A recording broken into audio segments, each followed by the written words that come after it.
அனைவருக்கும் மதிய வணக்கம். இன்றைக்கி காலையில் நம்ம தோட்டத்தில் கிடச்ச பூக்கள் எல்லாமே வரிசைப்படுத்தி வச்சுருக்கேன்.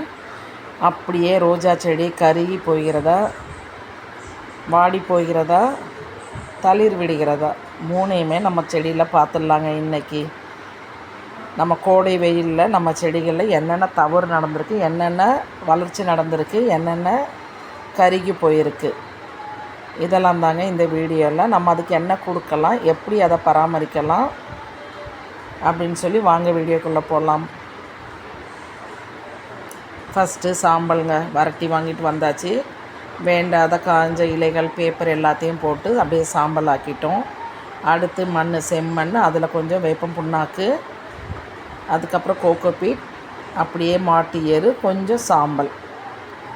கோகோபீட் வந்து நம்ம 20%, மணல், செம்மண்ணோ மணலோ எதுவோ 40%, அப்படியே எரு ஒரு 20%, சாம்பல், வெஜிடபிள் வேஸ்ட்டு, வேப்பம் புண்ணாக்கு எல்லாம் சேர்ந்த கலவை ஒரு 20%, மொத்தத்தில் 100% மண் கலவை. நம்ம தைப்பட்டம் முடிஞ்சாச்சு. ஆடிப்பட்டத்துக்கு இப்போவுமே நம்ம நல்லா மணல்லாம் காய வச்சு அப்படியே லூஸாக்கி வச்சிட்டோம்னா நமக்கு கொஞ்சம் மழை வரும் பொழுதே, நம்ம ஸ்டார்ட் பண்ண ஆரம்பிக்கும் பொழுதே நம்ம விதைகள் போட ஆரம்பிச்சிடலாம். இந்த மாதிரி ஒரு முறையில் செய்யணுங்க. அப்படியே வாங்க நம்ம ரோஜா செடிகள் பாருங்கள், ஒரு பக்கம் கருகிடுச்சு, ஒரு பக்கம் தளிர் விட்டுட்டு வராங்க. கருகினதுக்கு காரணம் கோடை வெயிலுடைய தாக்கம் அதிகமாக இருந்தது தான். நம்ம போன வாரம் கொடுத்த உரங்கள் உங்கள்கிட்ட சொல்லியிருந்தேன் இல்லைங்களா, இந்த உரங்கள் நான் கொடுக்குறேன், அடுத்த வாரம் பார்க்கலாம் எப்படி ரிசல்ட் இருக்குது. என்னுடைய பழைய வீடியோஸ் பாருங்கள், அதில் கொடுத்துருக்கேன். அதன் பிறகு நமக்கு தளிர்கள் நல்லா விட ஆரம்பிச்சிட்டாங்க. காய போகிற செடியை நம்ம காப்பாற்றிட்டோம். ஒவ்வொரு வெயில் தாக்கத்தினால காய ஆரம்பித்தாங்க. அதுக்கப்புறம் அதை கண்டுபிடிச்சி நம்ம ஓரளவுக்கு சன்லைட் இருக்கா மாதிரி வச்சுட்டோம். நீர் உரங்கள் கொடுத்தாச்சு. அதுக்கப்புறம் மேல் உரமாக சாம்பல் உரமும் கொடுத்தாச்சு. ரெண்டுமே கொடுத்ததுனால நம்ம செடிகளின் வளர்ச்சி எப்படி இருக்குது பாருங்கள். அதை காய்ந்த இலைகள் எல்லாம் பறிச்சிட்டோம். இன்றைக்கி பாருங்கள் எவ்வளோ அழகாக தளிர் விட்டுருக்காங்க. நம்ம எப்போவுமே செய்யும்பொழுது தான் என்னென்ன தவறு செய்கிறோம், அந்த தவறை நம்ம எப்படி சரி பண்ணுன்றதை நம்ம செய்யும்பொழுது தான் அது நமக்கே தெரியும். நமக்கு வெயில் கம்மியாக இருக்காமல் இருக்கும், ஆனால் அவங்களுக்கு அது அதிகமான தாக்குதலாக இருக்கும். நமக்கு வெயில் பத்தாதமாக இருக்கும், அவங்களுக்கு போதுமானதாக இருக்கும். அந்த மாதிரி தாங்க என் ரோஜா செடி இந்த மாதிரி ஆயிடுச்சு. அப்படியே ரோஜா செடி கூடயே நமக்கு பருப்பு கீரை, சாரக்கீரை, அரைக்கீரை, எல்லா கீரையும் இன்றைக்கி கிடச்சிது. இன்றைக்கி மாயன் கீரை எல்லாத்தையுமே பறிச்சிட்டோம். அப்படியே கலவை கீரை மாதிரி வந்துச்சு பாருங்கள். ஒரு தட்டு ஃபுல்லாக வந்தாச்சு கீரை. பாருங்கள் இந்த ரோஜா செடி பாருங்கள், இதெல்லாம் வெயிலில் கருகுனது தான். ஃபுல்லாக பார்த்தாலே உங்களுக்கு தெரியும். அந்த கருகின இலைகளோடு நான் வெளியே போடணும் தான் அந்த இலைகளை பிடுங்காமல் உரங்கள் கொடுத்துருந்தேன்.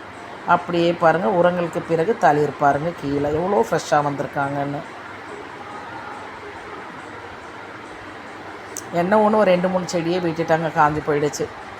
நான் இந்த மாதிரி யோசிக்காமல் அது ஏதோ காஞ்சிடுச்சு, அவ்வளோதான் சீசன் போகலான்னு நினச்சி விட்டுட்டேன். அதுக்கப்புறம் தான் அடுத்த செடிகள் காயும் பொழுது நான் கொஞ்சம் டீப்பாக பார்க்கும்பொழுது தான் என்னுடைய தவறு என்னன்னு எனக்கு தெரிஞ்சது. பாருங்கள் எவ்வளோ கீரை பாருங்கள்.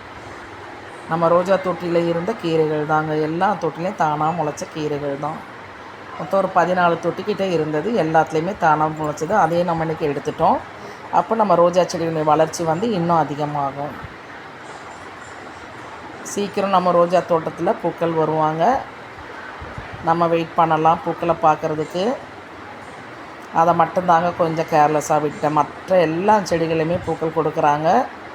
தேவையான அளவை விட அதிகமாகவே இப்போல்லாம் கொடுத்துட்ருக்காங்க. பாருங்கள் எவ்வளோ கீரை பாருங்கள். ஒவ்வொரு தொட்டிலையும் கீரைங்களே நிறையா. நாங்கள் எல்லோரும் ஷேர் பண்ணிக்கிட்டோங்க. நிறையா இருந்தது இன்னைக்கு கீரை, இன்னைக்கு ஷேர் பண்ணி எடுத்துக்கிட்டோம்.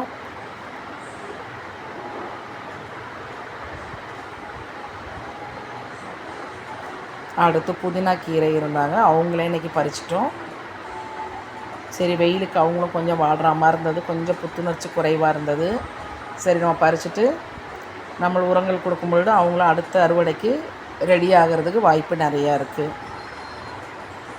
எவ்வளோ பாருங்கள், ஒரு தொட்டி ஃபுல்லாக இருந்தது புதினா கீரை.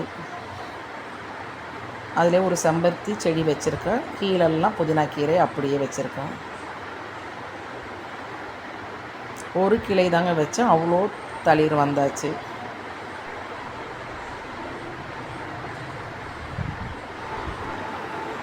அடுத்து அப்படியே கருவேப்பிலையும் அப்படி தாங்க. பெருசாக நம்ம க்ரோத் இன்னும் வரவே இல்லை.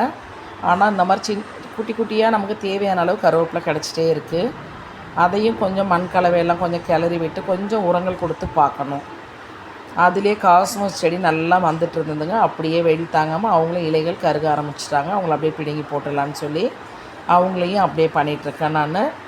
அப்போ இன்னும் கருவேப்பிலை செடிக்கு வந்து நம்ம சத்துக்கள் அதிகம் கிடைக்கும். எவ்வளோ பாருங்கள் க்ளீன் ஆகிடுச்சு. இப்போது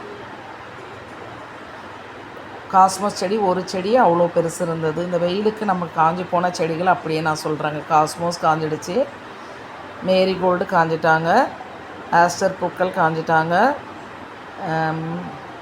லேடி ஃப்ளவர் காஞ்சிட்டாங்க.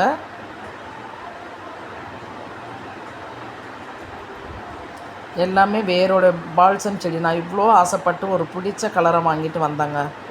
அவங்களும் அப்படியே வாடிட்டாங்க. வெயில் தாங்கலை அவங்களுக்கெல்லாம், எல்லாமே வாடிட்டாங்க. நல்ல பூக்கள் கொடுக்கறது நான் டெய்லியும் உங்களுக்கு காட்டுறேன். இவங்க 5 செடி 6 செடி நம்ம வீட்டில் அப்படியே நல்ல பெரிய சைஸாக பூக்கள் கொடுத்துட்டு உடனே அப்படியே கருகி போயிட்டாங்க. இதில் ஒரு விஷயம் என்னென்னங்க, நம்ம ஒரு செடிக்கு கொடுக்குற உரங்கள் அடுத்த செடிக்கு அது சப்போர்ட் பண்ண மாட்டேனுது. எல்லா செடிகளுக்கும் ஒரே மாதிரி உரங்கள் கொடுக்க முடியல. நீர் உரங்களாக இருக்கட்டும், திட உரமாக இருக்கட்டும். நமக்கு வந்து இப்போ மற்ற செம்பருத்தி செடிங்களுக்கெல்லாம் நம்ம கொடுக்கும்பொழுது அது நல்லா வந்து செழிப்பாக வளருது.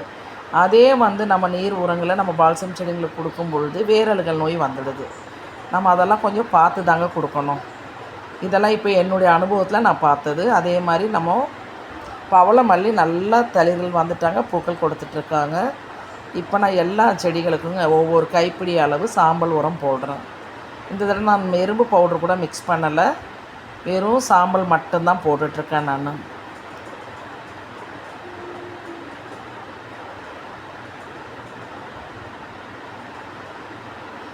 சாம்பல் உரம் போடும் பொழுது நமக்கு வந்து செடியுடைய வளர்ச்சியும் அதிகமாக இருக்கும், ஈரத்தன்மையும் வந்து இது தக்க வச்சுக்கும். அதனால தான் நம்ம வந்து சாம்பல் உரம் கொடுக்கறது ரொம்ப நல்லதுங்க. நம்ம எந்த உரம் கொடுக்குறோமோ இல்லையோ சாம்பல் உரம் கொடுக்கும்போது பூச்சி தாக்குதலும் இல்லாமல் செடிகள் வளர்ச்சி இருக்கும். கண்டிப்பாக நீங்கள் எல்லாம் ட்ரை பண்ணுங்கள். Thank you all. சப்போர்ட் பண்ணுங்கள், சப்ஸ்கிரைப் பண்ணுங்கள், லைக் பண்ணுங்கள். நீர் உரங்கள் இப்போ கொடுத்தது நம்ம வந்து சோளம் மாவு அரைச்சிட்டு அதுலேயே நான் பழைய சாதம் தண்ணியை மிக்ஸ் பண்ணி 1:10 ரேஷியோவில் எல்லா செடிகளுக்கும் கொடுத்துருக்கேங்க. நீங்களும் ட்ரை பண்ணுங்கள். Thank you all.